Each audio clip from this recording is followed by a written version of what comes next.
আওয়ামী লীগকে চিরতরে নিষিদ্ধ করতে হবে, আওয়ামী লীগের প্রতীক নিষিদ্ধ করতে হবে, আওয়ামী লীগকে ব্র্যান্ড করতে হবে, আহ্বায়ক হবে, এই নিয়ে তারা মারামারি বাজিয়ে দিয়েছে।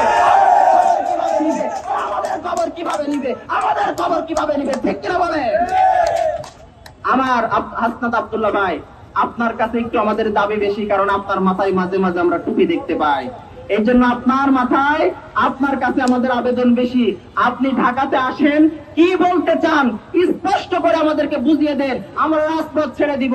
আর তা যদি আপনি ব্যর্থ হন, তাহলে আপনি শুনে রাখেন, আমরা কিন্তু অলরেডি 5ই আগস্টে, জুলাই আগস্টে মরেই গিয়েছিলাম। যখন যুদ্ধে এসেছিলাম, যখন ফেসিবাদের বিরুদ্ধে, আওয়ামী লীগের বিরুদ্ধে, হ্যাঁ তুমি কি আমি কে, রাজাকার রাজাকার কে বলেছে, কে বলেছে, স্বৈরাচার স্বৈরাচার, আবু সাইদ মুগ্ধ, শেষ হয়নি যুদ্ধ, এই স্লোগান যখন দিয়েছিলাম, এই স্লোগান রাজপথে যখন দিচ্ছিলাম, তখন এই স্লোগান দেওয়ার পরে বাড়িতে জীবিত ফিরে যাব, এই মাথায় এই চিন্তা আমাদের ছিল না। আমরা মরে যাব, আমাদেরকে গোসল ছাড়া দাফন দিয়ে দিবে, এই চিন্তা করে আমরা মুজাহাদা করেছিলাম। আরো দুইটা আছে, আমি এটা আপনাদের মাঝে আবার ক্লিয়ার করব। যেই দুইটা বললাম, এই দুইটা আপনারা ক্লিয়ার করেন। দাবিগুলো স্পষ্ট। দাবিগুলো হচ্ছে, এই হাসনাত আব্দুল্লাহ ভাই, আমরা জেলা উপজেলায় যোগাযোগ করতে পারবো না।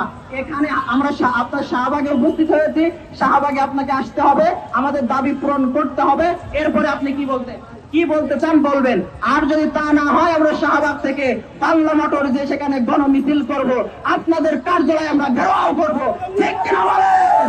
আমাদের দাবি আমরা রক্ষা করেই ছাড়বো ইনশাআল্লাহ। আওয়ামী লীগকে চিরতরে নিষিদ্ধ করতে হবে, আওয়ামী লীগের প্রতীক নিষিদ্ধ করতে হবে, আওয়ামী লীগকে ব্র্যান্ড করতে হবে, জুলাইয়ের ছাত্রদেরকে নিবন্ধন, আওয়ামী লীগের নিবন্ধন বাতিল করতে হবে, জুলাই যোদ্ধাদেরকে স্বীকৃতি দিতে হবে। ধন্যবাদ। আসসালামু আলাইকুম ওয়া রাহমাতুল্লাহ।